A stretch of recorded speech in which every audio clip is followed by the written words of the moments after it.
Welcome back. Just want to point out that the market, the mid-cap index is actually under a bit of pressure, down about 26 odd points. A lot of stocks seeing result reactions. SBI Card is down 5%. Tata Chemicals is down about 4% or so.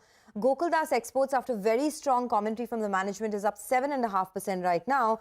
And the big stock in the broader markets is Nykaa, which is now well below its IPO price. And now the stock is down 53% in 2022. So cracking hard this morning. But Century Textiles is the next corporate that we're tracking after Q2 earnings. While the paper and the pulp segment looks strong with the 40% revenue growth, the textile revenue has dipped 14% versus last year.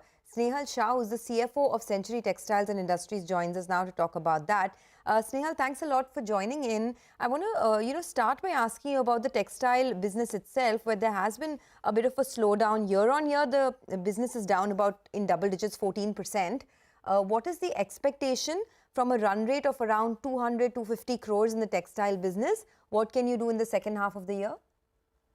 So our textile business is, divided into two parts. One is the domestic apparel business. If you see, our turnover actually from last year has gone up in the domestic apparel business.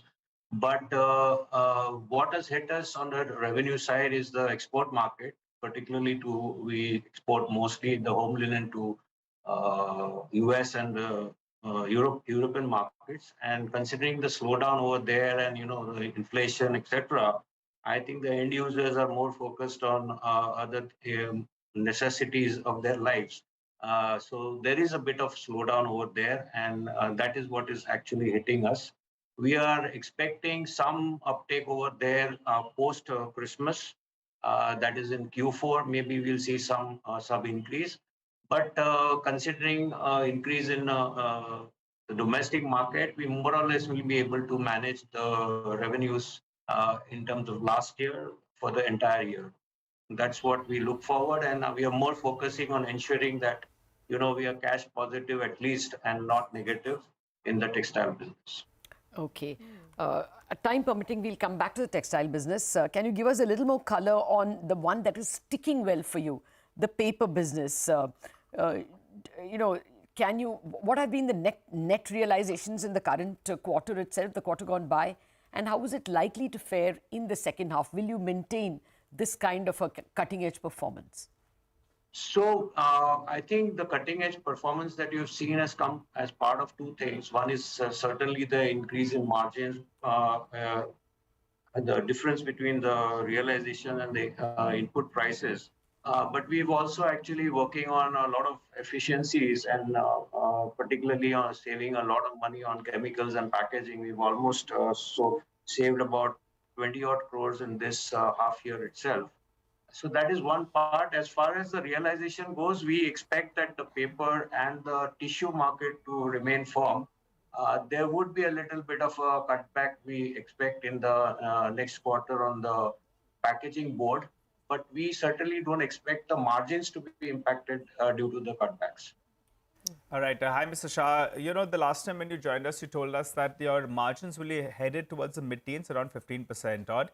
And that seems to be the case. Do you hold on to that? Can you do better from here as well? And I think for the year, you were guiding for more or less flattish top-line number. Paper, I think, you were talking about... Yeah, top-line number... See, right now we are doing much better in terms of the run rate, but that's not because of volumes, but it is more because of the realization rate. And if the realization rate holds up in the next 2 quarters, then probably we'll overshoot our revenue figures. But in terms of volumes, probably we'll be more or less maintaining the same as last year. Okay, in terms of margin, yes, we expect particularly the paper business to maintain a 20+ margin. Okay. And therefore, on an overall basis, we expect to maintain a more than 15% margin. Okay. The real estate business is a very small portion right now, but investors are, sort of expecting that to be scaled up. You saw about 560 crores of booking in Q2 with a big contribution from your Niara project in Worli. I wanted to know what could the average booking numbers be for the rest of the fiscal and how much could you grow that business to? So, yes. So we have actually done close to 1,000 crores for the half year so far. And we expect to more or less meet last year's booking value, considering the launches that we don't have any new launches planned now going forward. So from the current launches, etc., probably we'll get another 1,000 crores, which would more or less be in line with the last year's booking value. The major growth we are expecting is going to be in the next year because we've signed up a couple of deals right now in this particular year, and those probably would be, launched in the next year. So next year probably we'll see a lot of jump in our booking value numbers. Right now we are focusing. Two projects are in completion stage, so we're focusing on two aspects. One is on signing more deals, and number two is ensuring that we complete our projects on time. We are already almost 6 months ahead of RERA schedule in all our projects. Okay. How is the demand for paper? After all, we are seeing a slowdown in several FMCG sectors, which could be people who are buying your packaging material, your paper as packaging material. And separately, this ban on single-use plastics, what's the impact? So single-use plastic, essentially, this particular ban is actually helping us mostly in our tableware section, where we are using bagasse-based material, which is now doing a lot of work, a lot of business for us. I don't see right now it is really, we are not really seeing the impact. We have to wait and see how it works out, because the ban finally also has to be implemented. And once we see a lot of implementation, then the substitution should happen. So that is one part. And I think you're right in terms of a little bit of subduedness is happening in the pharma sector, etc. That is why we are probably expecting a cutback in the packaging board in the next quarter. All right, very simple question, Mr. Shah. Your businesses seem to be doing well individually. Why have them together? Why don't you just split it up, list it separately? Your shareholders as well will be happy. Those that want the paper will go for paper, textile and real estate. Give me a reasoning why it shouldn't happen. Or is it on the cards, say in the next couple of years, there is a roadmap? So it's not, this is a good question which keeps on coming up every discussion that I have, whether it is an investor or yourselves. So we have to understand that, the textile business is kind of a legacy business for us. And, to be very honest, if it does well, it gives us a 50 odd crores of free cash flows. And if it doesn't do well, okay, we kind of lose that kind of money. But the more important is the cash cow, which is the paper business. And that cash cow gives us anywhere between 300 to 400 crores free cash flow every year, which is extremely helpful for us, to finance at least a substantial part of our real estate growth. And it therefore makes sense right at the moment that, we keep it, particularly we just kind of allocate about 150 crores cash for the paper business for its whatever capex, and post that we have another 300 crores which we use for our real estate business. So we are kind of leveraged our balance sheet in a proper manner. Okay. We are just new in the real estate business, so we are right now guzzling cash. Yeah. And hopefully in a couple of years, real estate business will stand on its own with its own cash flows. And probably that would be the right time when we should start thinking about all this mergers and demergers. All right, you heard it, Mr. Shah. We keep asking about it. You said the investor community as well ask about it. Maybe at a later date, it could possibly be on the cards. It's been good speaking to you. Thanks so much for stopping by and filling us in with insights into what went on in the past quarter and your outlook going ahead as well. But let's focus on a stock that got absolutely clobbered yesterday, Chennai Petro. But today, it's bounced back. Remember, the numbers in the past quarter were very weak. It was on the back of a sharp fall that we saw in the benchmark GRMs or gross refining margins, as well as higher forex and inventory losses as well that hit the earnings. Mr. Arvind Kumar, the MD of the company, joins us. Hi, Mr. Kumar. Good morning. Well, give us a couple of details. Could you tell us what was the inventory loss that you incurred in the past quarter? And also, if you could tell us the GRM, that got hit hard. How much of it was due to export duty on ATF and diesel? Thank you very much for inviting me. And see, the GRM part, the inventory loss you asked, the inventory loss was around $4 per barrel. And the GRM, the core GRM was around $8.4 per barrel. And because of the inventory loss, it could sustain the overall GRM of around $4 per barrel. What is the impact of windfall taxes on your profit? I mean, in terms of dollar per barrel? See, the windfall taxes are definitely impacting the profitability, and maybe if I count roughly, that may be around $10 to $12 per barrel. 10 to 12, okay. Actually, if you can tell us what you meant by a statement in your release, you said windfall taxes reduced refinery transfer pricing. See, what do you mean by that? What is refinery transfer pricing? The refinery RTP, the selling to the OMC, it occurs on the RTP. So it is our price what we are giving to OMC, basically to Indian Oil, our holding company. And this is the RTP which decides the the profitability. Fair. And the RTP was affected as per the government norms. And that RTP effect due to windfall tax, though it is being reviewed periodically, and the quantum is also, we have to look into that what kind of quantum and frequency has to be set in the later. Okay, so you said that the inventory loss impact is about $4 a barrel and the windfall tax impact is about $10 a barrel 10 to 12, yeah. $10 to $12. So going forward in the second half of the year, from this $4.5 a barrel that you're sitting on in Q2, what could the average GRMs be? See, you also know that in Q2, when it started, the crude prices, they came down from around $110 to around $98. So that was the reason for the inventory loss. And today, the prices of the crude is hovering around $90 to $95. And we expect we remain here or to reduce. And that depends a lot because it is a huge uncertainty. And if it remains so in the $95 per barrel, the inventory loss will not be there. And if it goes up marginally also, the inventory loss will not be there.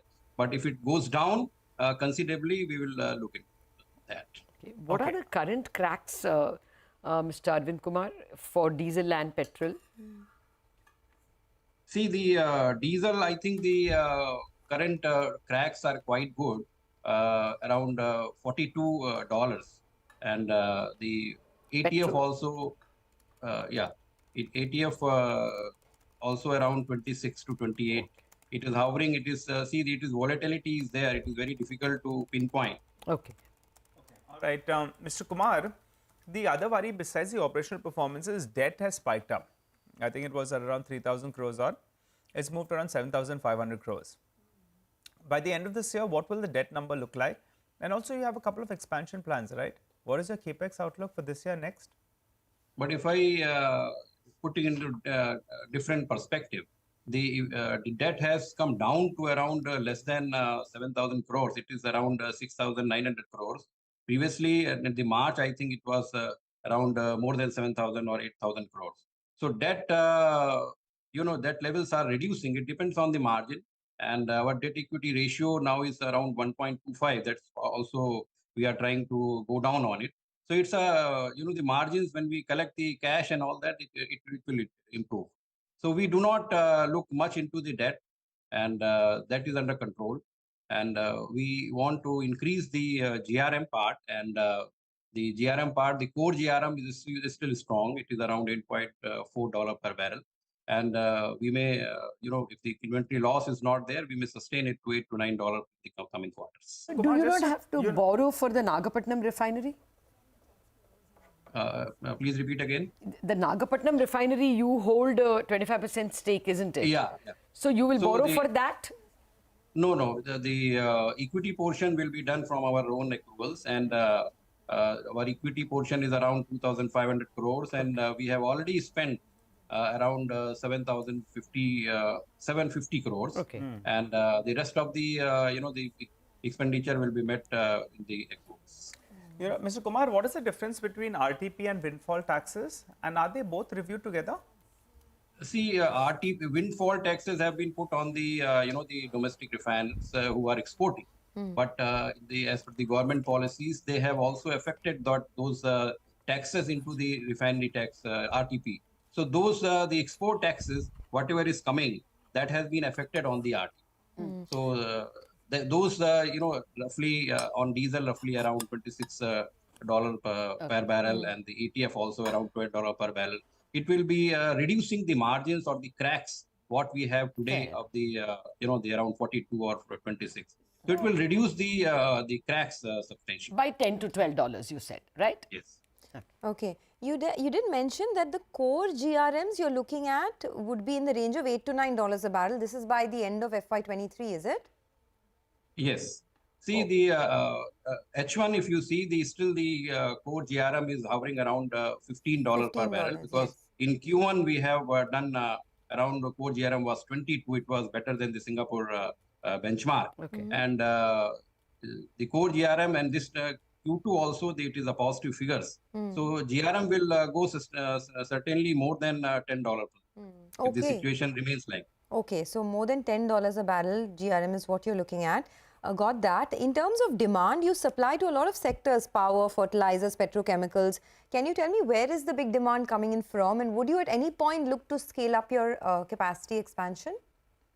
See, the demand per se, the demand is the Chennai Petroleum meets the demand of the Tamil Nadu state in particular, and other states, neighboring states as well. And we also give our feed to the various neighboring industry where the Manali industry is situated in the Chennai city. Okay. And those around the chemical and petrochemical industries, around 20-24 industries. So a lot of propylene-based feedstocks are going. And this is the thing. And we are in this scenario when the cracks are less or something like that. We are also making around 7 to 8% specialty products. That may be hexane, that may be wax, hexane, MTOs, propylene, those things. So we would like to increase those, and we are working on those projects which will give us the profitability from our specialty products, which we market ourselves. All right. We leave it at that. Mr. Arvind Kumar, pleasure speaking with you. Thank you very much indeed for joining us. Thank you. Hope the rest of the year is better. They had a great Q1 and a dismal Q2 because of the windfall taxes, but H1 still looks fairly good in terms of margins and revenues. Meanwhile, the market is seeing a distinct, two halves kind of performance, a tale of two cities with Sensex Nifty, or rather the bigger companies doing well, but a bit of pain in the mid-caps. So a 1/3% lost on mid-caps, but a 1/3% gained on the large caps as we stand now. But it's really a very, very rangy performance today. Wait and watch with two distinct areas of weakness: the new tech stocks, the new e-com stocks like Nykaa and PB Fintech, and the metal stocks. Those are the two that are seeing pain, probably for different reasons. We take a break on that note. We'll come back with our technical experts and give you more trading strategies for the rest of the day.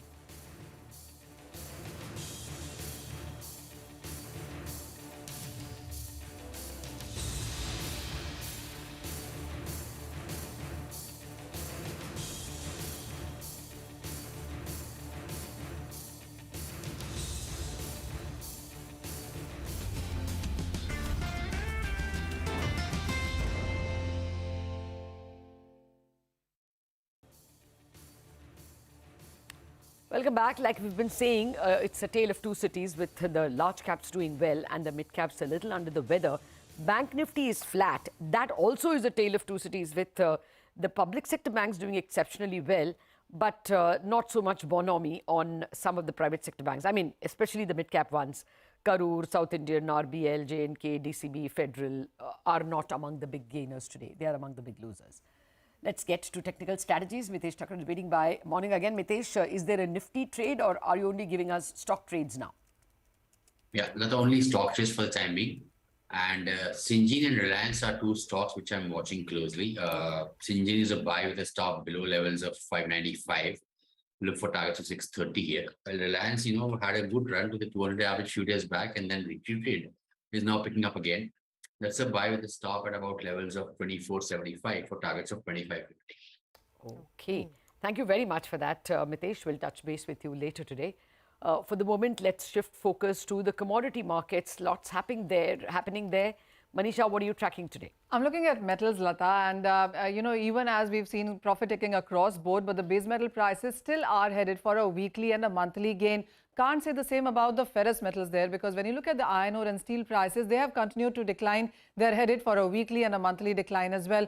So the steel prices, with the kind of decline that they've seen, are trading at a 2-year lows right now. There has been weak demand for industrial and construction material, and that can clearly be seen in sense of raw material exports that we've seen come in from Australia and Brazil to China, where you have seen 20 to 11% of a decline in the month of October yet again. This is going to be a third monthly decline that we are looking at raw material export from these countries within China there. When you look at the China property sector investment, that has declined by 8% in this year until time. That tells you the trend as well. And when you look at the 2022 global demand for steel, and this number comes in from the World Steel Association, they're expecting a 2.3% of a decline in the global demand of steel. That will continue to weigh onto the prices as well. And the raw material iron ore prices have declined quite sharply as well. We have seen a breach of $90 per ton as well. This is a 22-month lows that we are seeing in case of the iron ore prices there. Well, you are seeing recession fears, lower demand coming in from the industry that has been weighing on. And come winters, in any case, the China starts looking at their decarbonization efforts. That will continue to weigh onto the markets as well. Property sector, we all know, has continued to dampen, and that has been impacting the factory activity also. So the demand continues on the lower side. This is the China Jan to September iron ore imports, which also have declined. That tells you that the demand itself has been on the weaker side there. I'll also get the week and the month prices for iron ore and steel on your screen right now. So on a week-on-week basis, 4 to 5% of a decline, and a double-digit decline is what we are seeing in case of prices for the month of October for both these ferrous metals. Okay. Okay, all right. Thanks a lot for that, Manisha. Well, let's focus on a few stocks then that are moving around. We have Abhishek, Mangalam, as well as Sonal. They are joining in to tell us about all the top movers at around 10 a.m. Abhishek, you go first. SBI Card, stock under pressure. Well, for SBI Card, if you take a look from Q1 FY21 to Q2 FY23, the revolver rate has declined massively from 45% to 24%. What this means is that loans which get overdue past your due dates, that rate is declining. So the interest earning capacity of a lender actually declines if this rate comes down. So we are seeing that impact on the yield as well, which has declined from 22.8% in Q1 FY21 to now down to 15.1%, and that has also taken a toll on the net interest margin, which is down from 19.2% in Q1 FY21 to right now about 12.3%. So credit cost has remained elevated in Q2 FY23 at 5.6% when compared to 5% in the previous quarter. The asset quality has remained stable. It has improved by 10 basis points on a sequential basis to 2.14%. Total income is up 28% YOY and about close to 6% sequentially. However, the PAT has come in at 526 crore when Motilal Oswal estimate was around 590 crores. So brokerages have cut EPS estimate anywhere between 1% to 17% for FY23 and between 2% to 14% for FY24. The higher than expected credit cost is a negative surprise. The revolver book decline is also a negative surprise, and JP Morgan has downgraded the stock to neutral, and they have cut the target price by 24%. So target price now ranges from as low as 700 per share to as high as 1,175 per share. Back to you. Okay, thanks a lot for that. That's an SBI card. Tata Chemicals is coming under some profit taking right now. Sonal is here to tell us why. Sonal, over to you. Thanks a lot for that. Well, for Tata Chemicals, what's happening is that margins expanded, but they were slightly lower than what the street was working with. Overall revenue growth was strong, up 40%. EBITDA was up 84%, but margins, they expanded just 400 basis points versus an expectation of an 800 basis points increase. And that is where a bit of disappointment has come in. Profits, however, were up 176%, aided by higher other income and lower expenditure as well. If we talk about their two major segments, the basic chemical segment, where revenues grew 45% on a YY basis, EBIT margins were up 740 basis points on a YY basis, but they declined 150 basis points on a quarter-on-quarter basis. But in the specialty chemicals segment, revenues were up 27% and EBIT margins increased both on a YY and on a quarter-on-quarter basis. The worry possibly could be that soda ash realizations have declined quarter-on-quarter basis, but do remember in the quarter gone by, they were at a record high level. So this decline is something that the street is not liking right now. Company says there were higher contribution margins in overseas units due to improved realizations. Gas, coal and freight costs, they're still at higher levels, but they're stabilizing. This was one of the biggest worry for investors for Tata Chemicals as well. Soda ash prices continue to remain robust across geographies according to the company, but slight margin miss so to say, is something that is impacting the stock price, and of course it is seeing some profit taking as well. We have the conference call at 12 p.m. today and we'll hear out the management commentary there as well. Okay, point taken, Sonal. You know, to be fair, it's a 26% gain year on year or year to date. Both are, I mean, more or less same now. And therefore, I guess a bit of taking of profit is in order. Let's get to the one where we were not prepared for this kind of fall. I mean, we know that the end of lock-in would bring in some sellers or expected selling into the market, but Nykaa one didn't expect, Mangalam. Now at the IPO price or lower. It's lower than the IPO price. In fact, it was one of the few new age platform stocks which was holding above the IPO price for the longest time, Lata. And now it's down, 62% from its post-listing high. And as we speak, it's a fresh low on this stock. It's down almost 14% from its IPO price of 11.25 as well. Remember, the company listed exactly a year ago on November 10th, 2021. So November 10, 2022 is where the pre-IPO shareholders lock-in ends. Remember, post-LIC, this number was reduced to 6 months. So that is something we'll be watching out for. Why? Because as per their red herring prospectus, nearly 98.5% of their equity, which is close to 47 crore shares, was allotted pre-IPO, and of which the promoters holding is about 52%. So if you take the promoters holding off, you still have 46% equity, which was allotted to employees as well as institutions, which are now eligible for sale. So that happens on November 10th. So those floodgates of supply likely to open, and that's worrying the stock. Apart from that, there was a change in the management, key management personnel yesterday,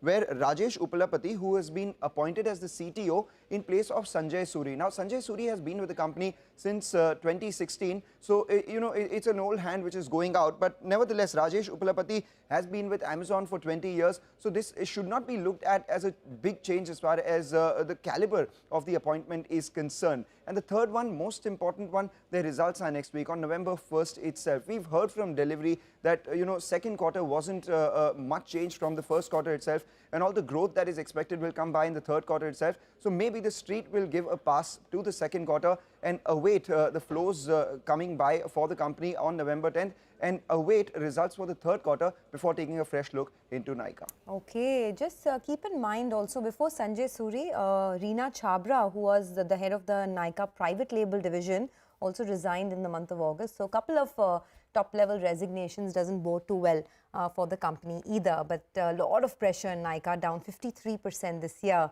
But Ekta's with us. She'll tell us about why she's watching Sun Pharma this morning. Ekta, over to you. Well, yes, Sun Pharma is in focus because it is reacting to Taro's numbers, which is basically their US arm that released its numbers late last night.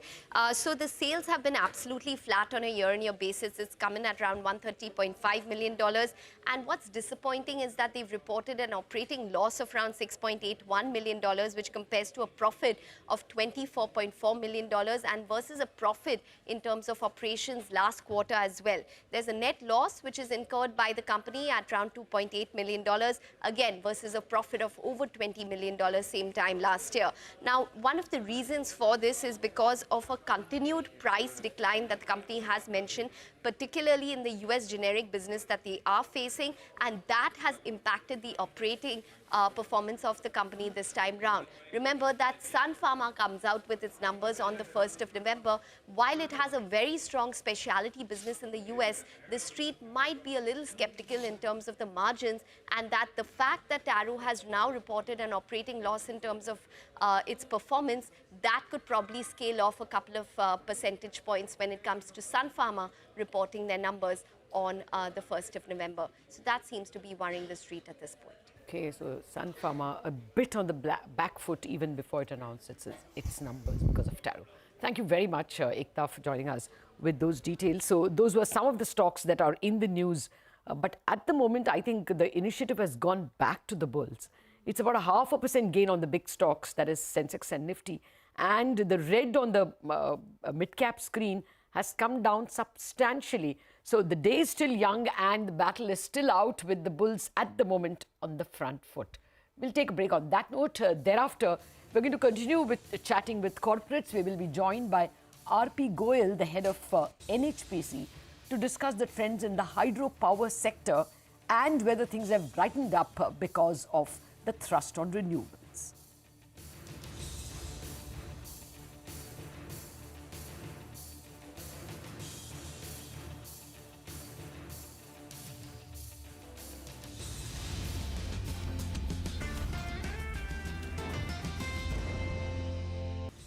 NHPC stock has been surging. It's a 22% up move this month, October.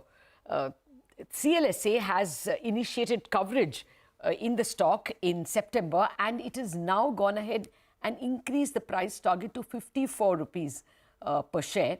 They say hydropower is driven by a decadal growth opportunity led by India's net zero pledge. To discuss the outlook for the business and more importantly for the power sector, hydel power sector, we are joined by R.P. Goyal, the Director of Finance at NHPC. Mr. Goyal, good morning and thank you very much indeed for joining us. Huge hopes actually from renewable companies like NHPC. Can you tell us whether this net zero pledge has been discussed in the board and whether you all have been set some aggressive targets? If yes, what are they? Yes, good morning. You are right. We have discussed the net zero plan in our board and we are working on that. At present, our installed capacity is 7,071 megawatt, which includes 100 megawatt from solar and wind, and rest of the capacity from hydro only.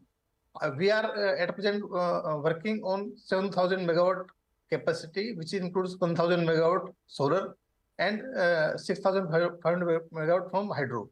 And these projects of 7,000 megawatt are going to be commissioned by FY 26-27. So in next 5 years, our capacity will be more than double. And again, we are pipelines projects which are in pipeline are to the tune of 9,000 megawatt. These also include hydro and solar projects. So we are working towards net zero for the country.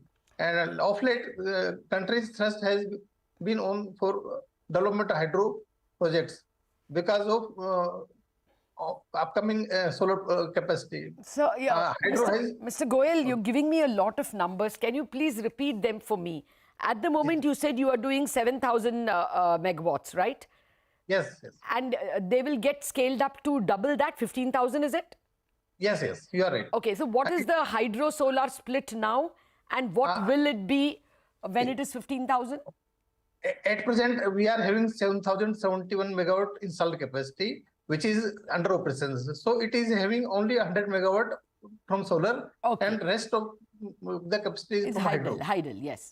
And our under construction projects are to the tune of 7,000 megawatt capacity, which consists of 1,000 from solar and rest 5,000 is from hydro only. Okay, got that. And these projects are to be commissioned by financial year 26-27 in phase manners. Okay. Before that, can you tell us what is the status in Subhanshree Lower? It is going to be India's biggest hydel project, but there have been so many delays. So can you tell us when that is on stream, and also Parbhati? Yes.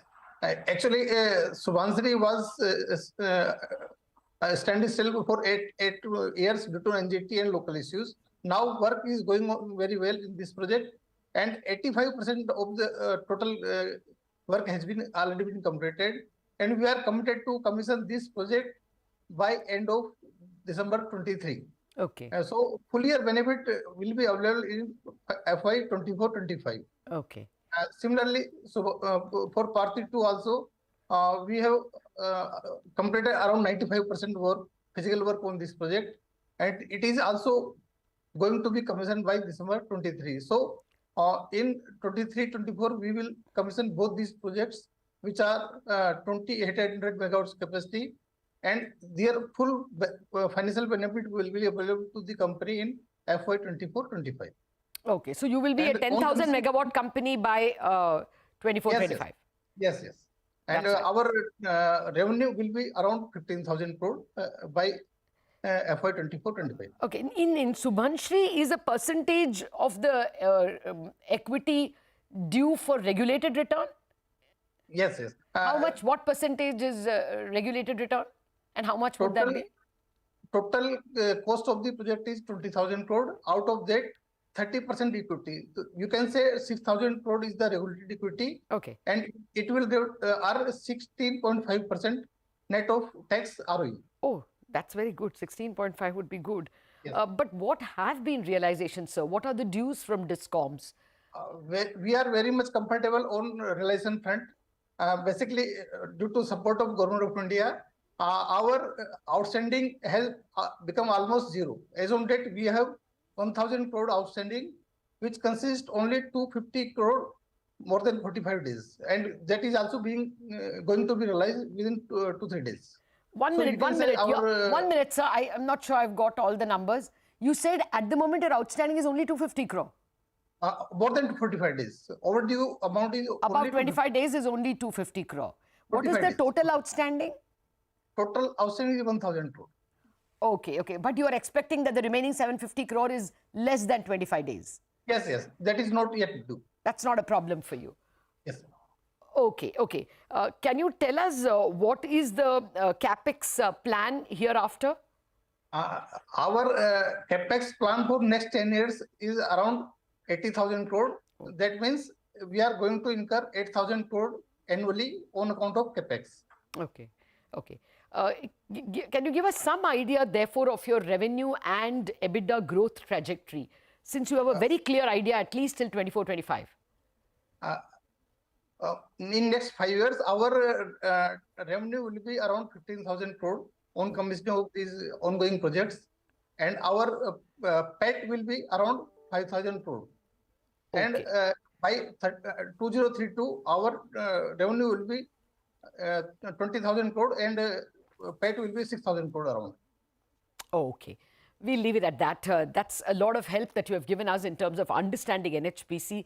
There is a huge rally out there expecting that the government will bet on you in a big way because of the renewables pledge or the net zero pledge. Thank you very much, Mr. Goel, for joining us.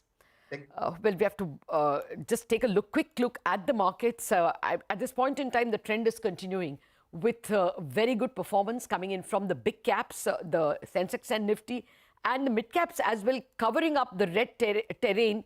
You know, to a large measure, it's almost jumping into the green, the mid cap stock. So, you know, you will have to say this round has gone to the bulls the first hour. Let's just zoom out and end where we began with the global backdrop. We heard Prashant Khemka, our market master, talking about the Indian opportunity because of the problems that are besetting China. We spoke with a China expert yesterday, Professor Ishwar Prasad. He's professor of economics at Cornell University and is a former head of IMF's China division. He's written a book on the rise of the renminbi. We discussed the Indian opportunity from the problems besetting China, from demographics to zero COVID to the China +1 policy that others are imposing and the chip war. Listening to what the professor had to say. It's clear that there is an opportunity here for India in terms of becoming an important part of global supply chains and in terms of becoming a supplier of certain products where China has tended to dominate the market so far. And I've been quite encouraged, to tell you the truth, to see that unlike in previous episodes where the rupee depreciated, but we didn't see much of an effect in terms of India's export growth, we are seeing Indian exports doing somewhat better than they used to in the past episodes of rupee depreciation. And more importantly, we are seeing some high technology exports beginning to pick up. So they're not at a level yet where they would make a huge impact on India's growth. But I think this can be the foundation for India becoming a much more important part of global supply chains and moving up the value-added chain, moving into higher technology sectors itself. My view about China has always been that there is a lot of room with monetary and fiscal policies to stimulate growth in the short run, because you can use monetary expansion, either cutting interest rates, flooding the system with liquidity, or use government expenditures. In some areas, China certainly needs more expenditures in order to stimulate short-term growth. But right now, I think the economy is faltering because there is a combination of the drag caused by the determination to stick with the zero COVID policy, a faltering property market, which is really important for the Chinese economy because it accounts for a significant share of GDP as well as household wealth. And on top of that, financial system stresses that are beginning to bubble over. On top of that, you have a very unfavorable external environment. And that is also making it harder for China to use, for instance, monetary policy very effectively, because the Chinese renminbi or yuan has been depreciating very significantly relative to the US dollar.